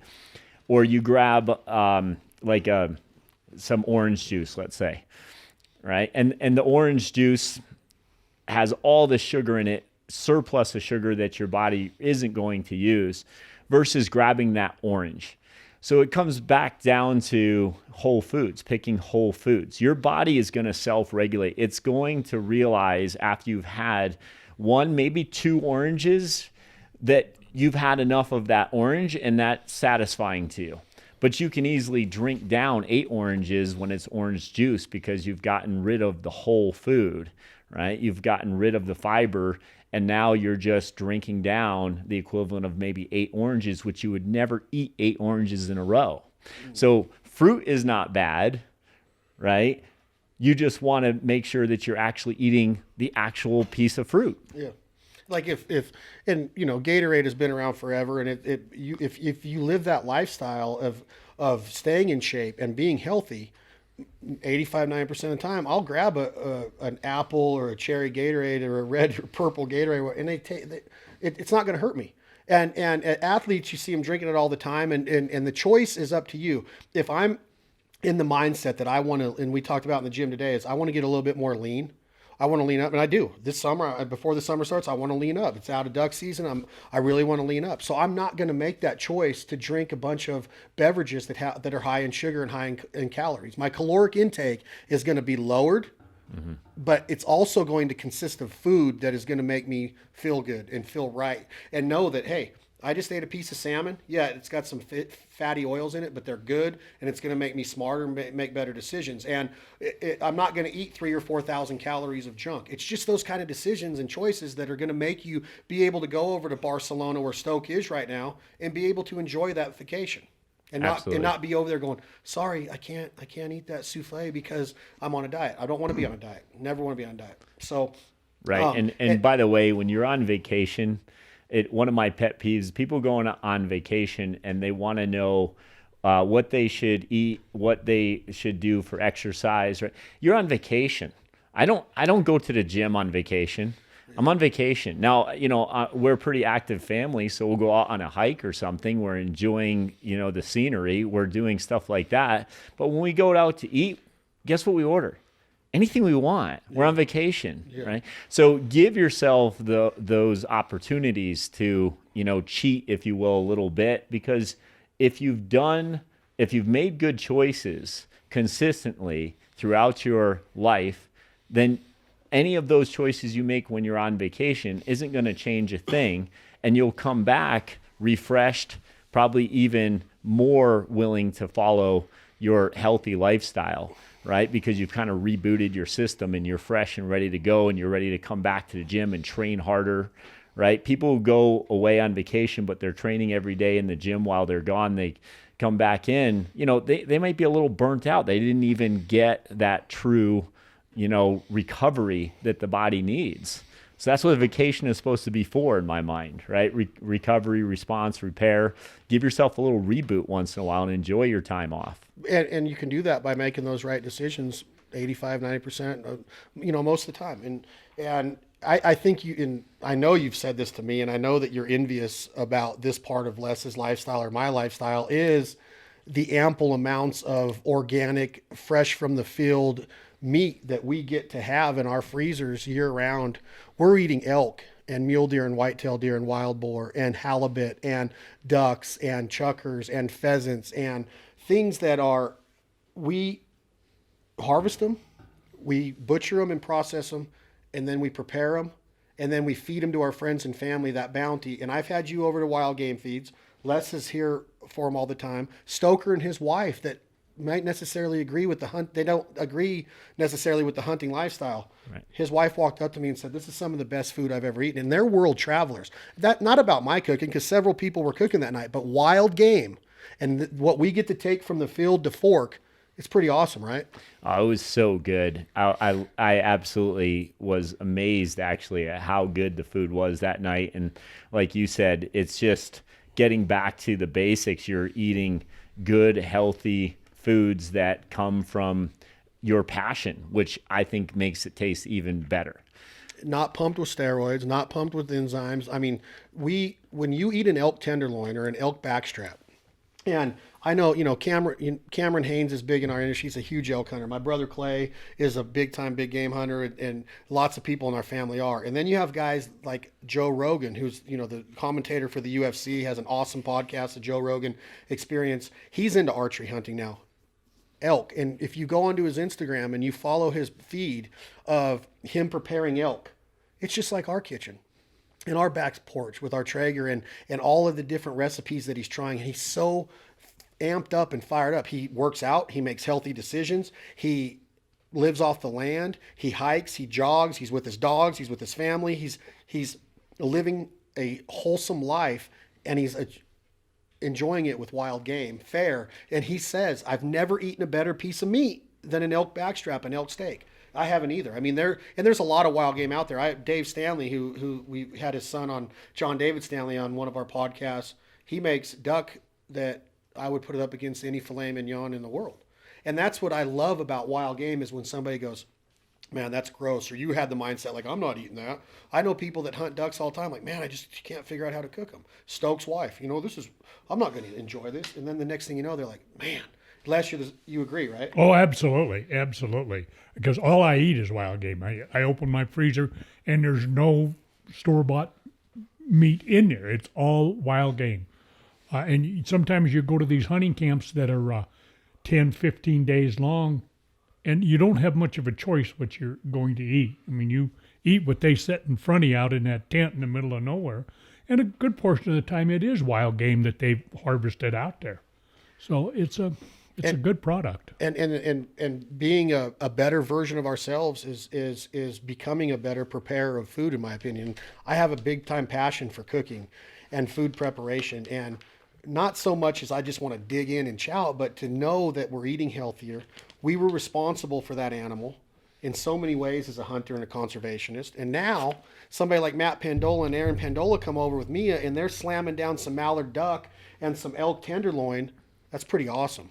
And I know that you're envious of that because you've said it many times. I want to go on a hunt. I want to have some wild game. Bring me back some of that. We had halibut the other day that my buddy Chris just brought back from Alaska, and there's no better food in the world, man. I'm telling you. So whether you're catching walleye or redfish or speckled trout or killing an elk or a duck, or eating grass-fed beef that hasn't been pumped with anything, organic beef, those are some good decisions that you can make. And that's one of the huge benefits of being a hunter, is that bounty that we get to thrive on.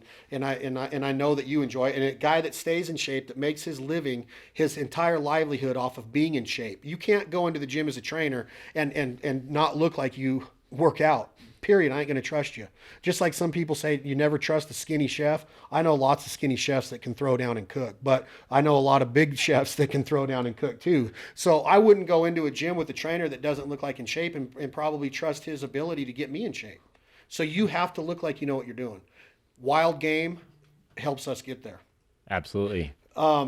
We could talk about food all day, and honestly, and I'm not just saying this, I'm literally like starving now after thinking about elk meat. But back to a quote, and I think that this is the most difficult quote to translate in the Matt Pendola Fitness Gym, the sweatshop, the garage as I call it. But tell your heart that the fear of suffering is worse than suffering itself, and that no heart has ever suffered when it goes in search of its dreams. Think about, I don't know who said that. I mean, we could look it up, but think about how awesome that quote is. I mean, you can break it down in so many ways. And, that's what's cool about being a human being, is that you could read that and analyze it in the way that you feel. There's no right way to understand that quote, but tell your heart that the fear of suffering is worse than suffering itself. Seriously, I mean, think about that. If you want to fall in love, there's a chance that you're going to get your heart broke someday, but it's so much better being in love for that time and then having to suffer through it than it is never to be in love in the first place. And that's, you could apply that to so many different things in life. Is I'm going to become a doctor. No, I'm just going to settle back and I'm just going to do this. Well, don't be scared. The fear is really, there shouldn't be any fear in the suffering part. And so break that quote down for me a little bit, Matt. Yeah, I mean, in part, you've already done a good job of explaining it, but I feel like a lot of people they're afraid. They haven't really put themselves out there. They haven't really taken a chance. They're comfortable where they are, but yet they want something better, or they want something more for themselves, their families, their lives. And the truth is, when we look at anybody, yourself, Les, of course, people who have succeeded have taken chances. They've put themselves out there. The more that I know about training, and the more, I guess, our reputation has grown within my facility, the less I know, right? I get knocked down constantly by other trainers, by other, people who are maybe a little bit jealous of the success we've had, or, those kind of things that come up all the time, where we're really putting ourselves out there. We're preaching our beliefs, and we're taking that chance that people are going to listen to what we're trying to teach at Pandola and follow that and become a better version of themselves. But there's a fear in doing that, like myself putting out videos or books or putting out content where maybe there'll be a lot of haters, right, who say that, oh, well, that's not the right way to do it. That's stupid. The guy's a moron. What is he talking about? And, I've dealt with that a fair amount already from other coaches, or, like we say, haters in my industry. And really, I can't stop putting out information that I believe people need to know because I'm afraid of what haters are going to say, right? I have to do it anyways, and I have to push myself to expand my horizons, and that's getting out of my comfort zone. So I have to live that, and I have to accept that not everybody is going to be on board with what I'm trying to teach or coach, but I know that it's going to be for the greater good. I can help more people if I do that. But it's a scary thing. It's a scary thing to put myself out there, to be able to accept the criticism and, humbly say, okay, that may be the way that you feel about it, but this is definitely something that I'm passionate about. I believe what I'm doing is helping people, so I'm going to keep doing it anyway. Yeah, and if, instead of being a hater and looking at it like, oh, Pendola doesn't know what he's talking about, well, just come to the gym for a month and tell me that he doesn't know what he's talking about. That's how I look at things, is like, you're never going to prove to me that the man does not know what he's talking about. You're never going to prove to me that Les Naisbitt is not a good big game hunter, waterfowl hunter, dog trainer. There's nothing you can do or say that's ever going to change my mind that he's an unbelievable, like a Renaissance man that can do it all. That you can't do it. So haters are going to hate. And another quote that goes along with that one that I just read off your wall is, the only risk is a risk not taken. And that's how I've always lived, is that every day that I wake up, I'm responsible for my livelihood, others' livelihood, family livelihood. I don't clock in or clock out or work for the quote unquote the man or any of that. I chose to go a different route with the entrepreneurial spirit because I wasn't afraid. I don't want to be afraid. I've been afraid, and it does me no good. So when I look at that quote, and I look at it every morning, and when I'm watching Les hit the heavy bag, I'm looking past him because that quote's right on the other side of one of your heavy bags. And I'm like, I'm not going to be afraid. You can't be afraid to do things to better yourself, to better somebody else. You can't be afraid what somebody's going to say. And I've learned that the hard way. And even in the little space that I'm in, is that I've made decisions before, like, man, I'm not going to put this video of me blowing a duck call out there because there's going to be somebody in Arkansas surely that's going to make fun of me. And now I'm like, I don't care. I go to Arkansas and I hunt and I have a blast and I'm high-fiving and smiling and sitting around campfires, and it's the experience. I don't care if you're better than me on a duck call, because nobody does. And that's the thing about hunting, is the humility that it creates, is that I can go out and experience the same thing that a 3-time world champion duck caller can and never have won that title. But because my mindset is, I don't hate you because you won that 3 times. I look up to you like, man, you're unreal. That's insane.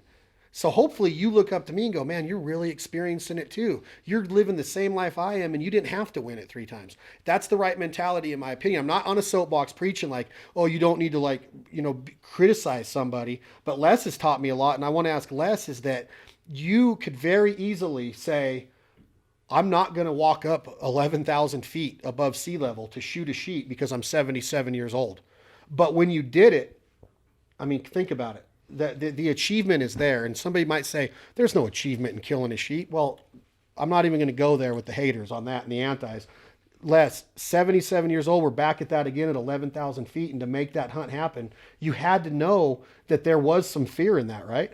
There was, especially about halfway through it. You're thinking, I got to make it up there. I got to make it up there.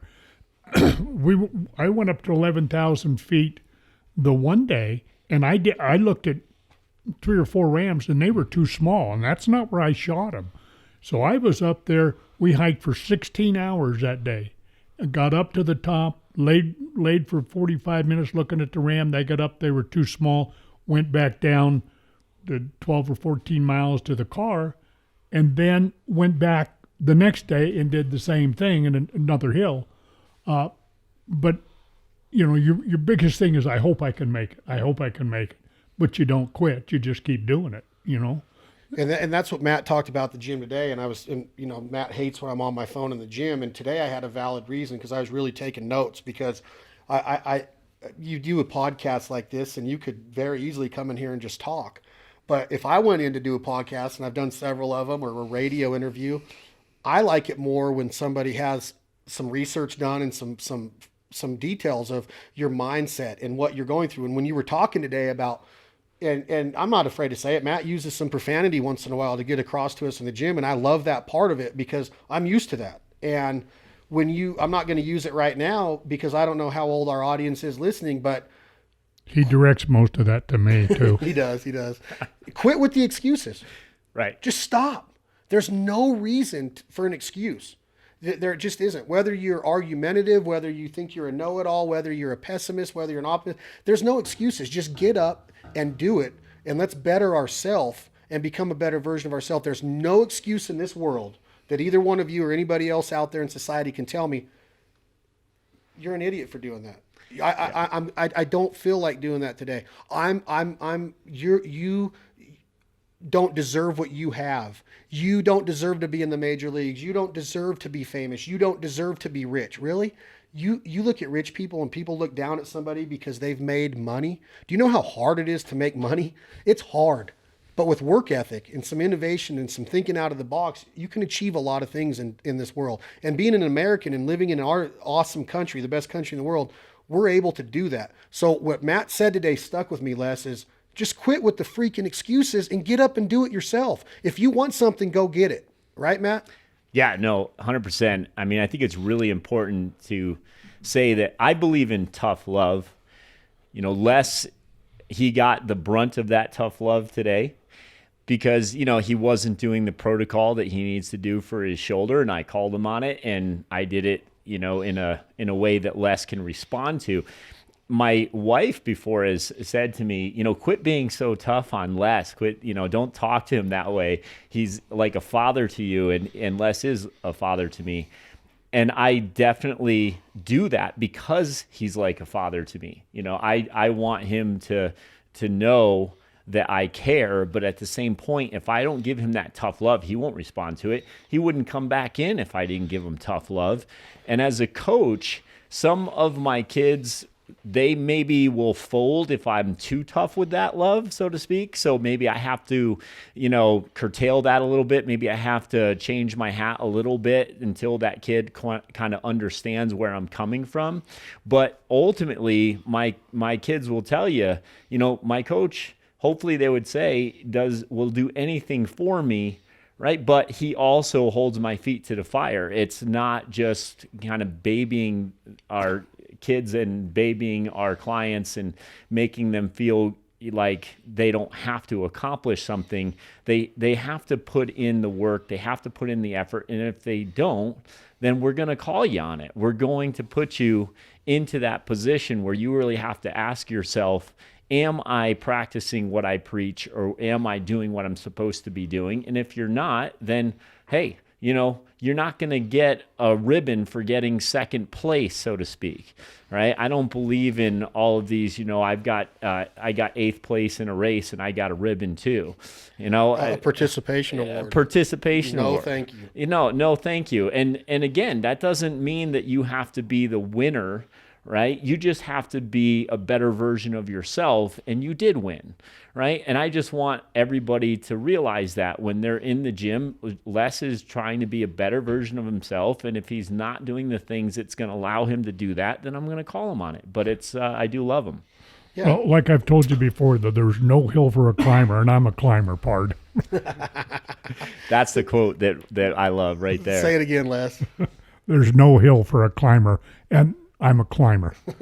And being a climber, being somebody that doesn't make excuses, reaching for the best version of yourself is, I feel it's a responsibility. And I think that if more of us got back to that, of that discipline that our dads taught us, I feel like I came up in a great age of athletics, of education, of parents that really believed in discipline and being responsible for your actions. And I feel that it took me a long way in life paying attention to that. I wasn't the perfect kid. I wasn't the perfect student, 3.2, 3.3, but I applied myself and I worked hard. There's never anybody that would ever tell you, man, he was lazy or he didn't give his all. I was probably on the other side of that, to where I went on a D1 baseball scholarship and probably wasn't good enough to play at the worst junior college in America.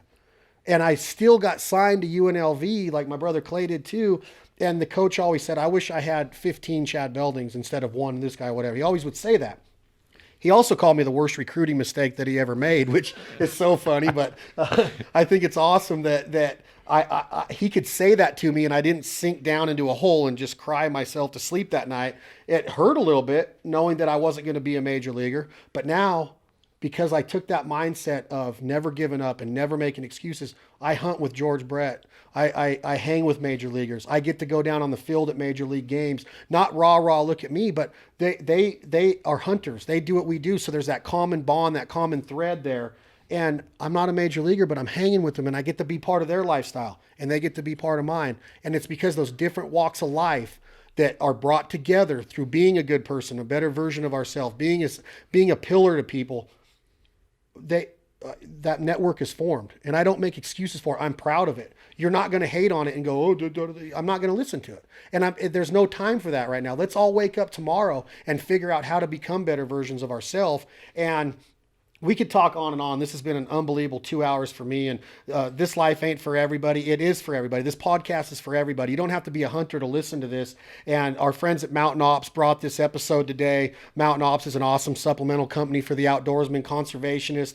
And their thought process intrigues me as well. And everybody at Mountain Ops, from Matt and Jordan to all of the management there, just a great company. And they could just be another supplement company, but they're not, because their passion and their outlook and the way that they care about the people and their influencers in this industry and this lifestyle. I love everything about it. And let's have a little bit of fun, Matt. If I walk into your gym and let's just say I'm a fly on the wall and you're all by yourself and you're training and you're leaning up and you're getting ready to for one of your Ironman events or something, what song are you listening to? Is there a particular song? Like I'm from that age of the Eye of the Tiger, man. I love the Rocky stuff. So I love that kind of motivational music. It might be Slipknot one day. It might be Guns N' Roses one day. It might be something a little heavier, a little lighter, but what do you like to get down to in the gym?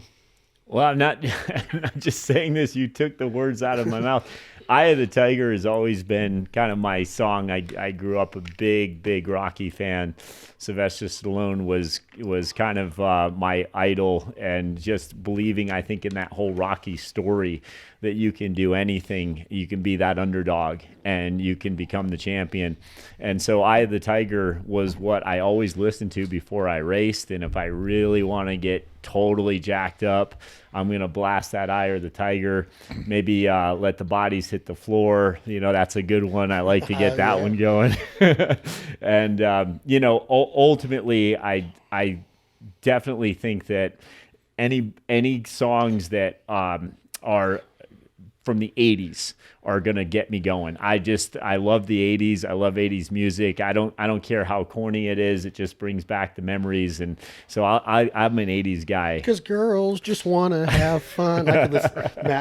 See, Les and Clay drove to Canada last year, and Les gets out of the truck and he goes, "Your brother did not quit singing the entire drive." And he knew every song for 3,000 miles. And I bet Les would probably say that I would say you'd probably work out to Waylon Jennings, Merle Haggard. Absolutely. And Matt turns it off as soon as he comes in. See, like he'll listen to, I love Waylon Jennings. I love Merle Haggard, Willie Nelson, and Chris Christopherson, all those guys from that country music generation of the 60s and 70s. And my dad put that in my blood. And I can't work out to it. I love it. When I'm done with the workout, I'll listen to Waylon all day long on the way home, but I got to have some Slipknot and some fired up, when I hear that song come in, rising up, back on my feet. And I hear, and I'm not a singer, but just rising up, back on my feet, took my time, took my chances. That's exactly what this entire podcast has been about. Survivor, when they wrote that song and performed Eye of the Tiger, and Sylvester Stallone back in the mid-70s produced Rocky 1 and went on to 2, and then the trilogy of 3 with Mr. T and Hulk Hogan,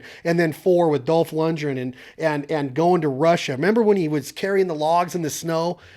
Is an American kid growing up in this country, you can't but help not go, I want to be that guy.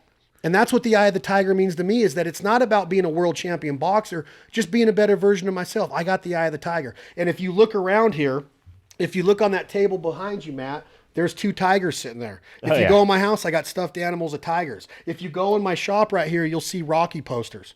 And he's motivating. Sylvester Stallone, even though he was acting, wasn't acting in my opinion. That's the way that dude's lived his life. And at 70 years old right now, he's in amazing shape still because he still has the eye of the tiger. Oh yeah, no, 100%. And even the way that story went, he didn't sell his Rocky script unless he was going to be the actor in Rocky, and he was broke at the time, and he held out until he was going to be the actor in Rocky. That right there made his whole career. So going back to believing in yourself. Right. So, he's a great example of that. And if you don't want to work out after seeing the Rocky montage, then you don't want to work out. No, and you got to work out. I mean, if you're chasing chickens or hitting a slab of beef in a butcher house in the refrigerator, I mean, everything from Customato to, Cut Me Mick, and that entire storyline and what it means to American culture. I mean, I don't know. It'd be tough for you to put. There's classics out there like Revenge of the Nerds and Caddyshack and The Godfather and Pulp Fiction and movies that I got to watch, and Rocky's right there with them. Those first, even 4 was amazing. 5 and 6 got a little off track for me, but they were still there. I just think that if he would have stopped at 4, it probably could have been the best 4-movie trilogy.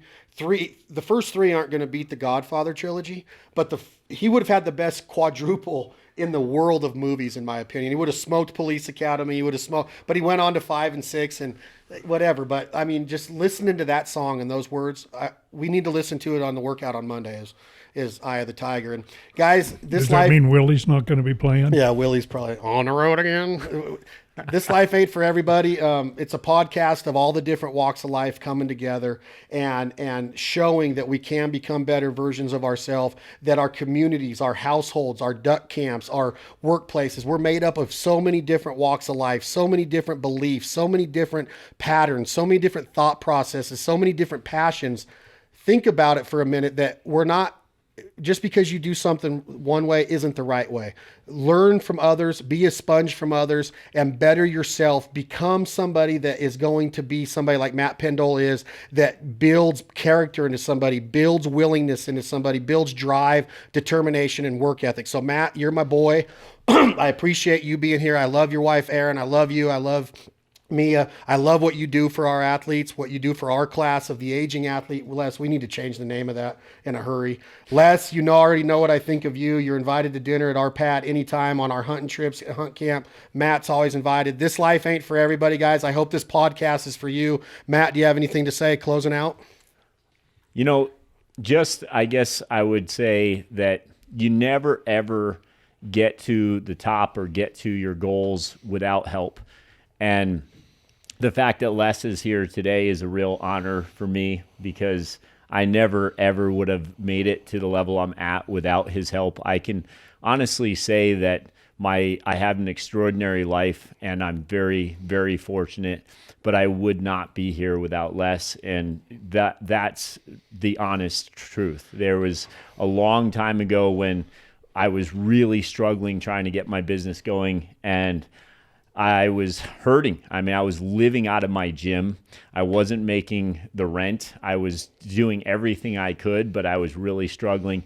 And Les said to me, Matt, if you love to take out the garbage, I don't care if all you're doing is taking out the garbage. If you absolutely love to do it, one day you'll own your own dump.